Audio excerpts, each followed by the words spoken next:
Hi, I'm Lynda Tarras. Everywhere I look, people are asking for a return to new normal. Many others are saying, hang on a minute, we're in the middle of a crisis. How could we possibly think about returning to normal now?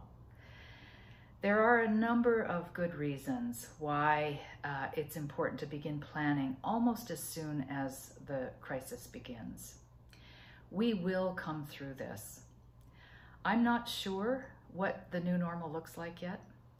I too have been listening to a whole range of economists and business experts speculate on what the recovery will look like, and I expect that time and experience will tell.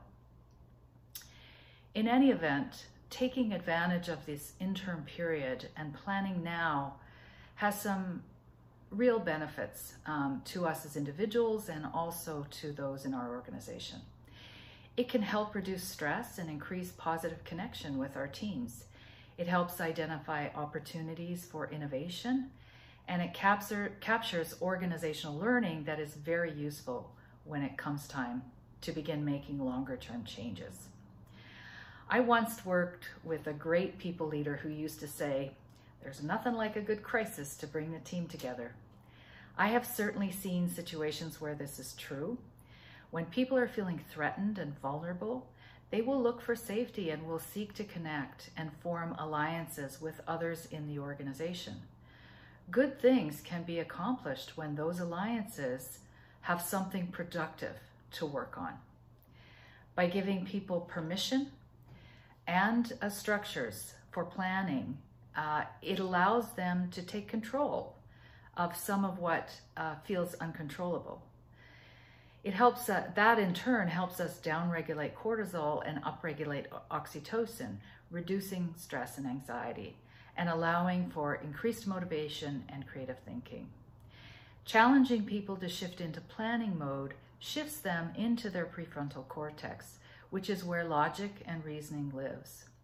There, we can create empathy, make critical judgments, problem solve, and tap into our ability to envision a different future.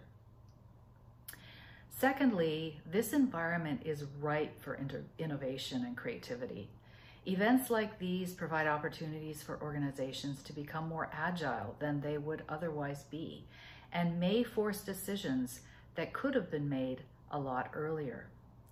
Some of those cost-cutting decisions that we might have been resisting somehow seem dead obvious right now. Some organizations are pushing ahead with plans to diversify their offerings to customers. Some of these changes might have been planned for long into the future, but they're being fast-tracked now as critical. How can this environment accelerate where we are already going?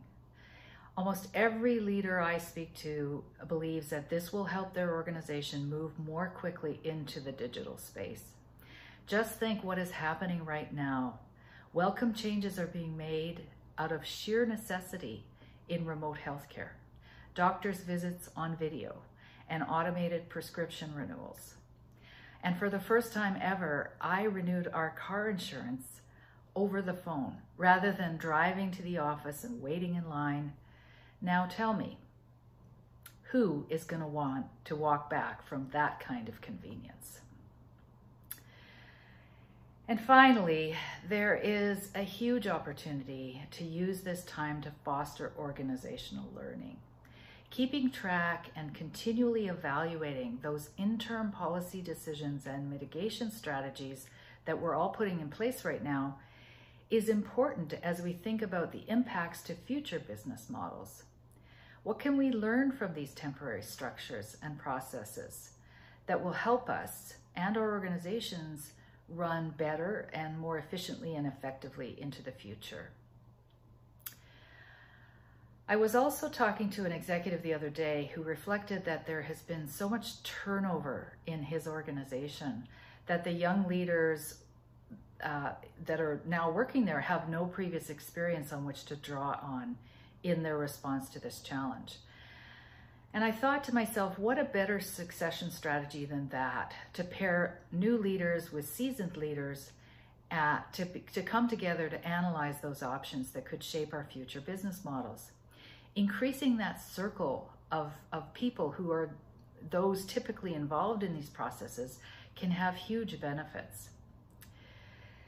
So shifting planning into planning early will help shift our brains from feeling fear and anxiety into problem solving and creativity, unleashing that innovation and leveraging the organizational learning that we are all experiencing right now.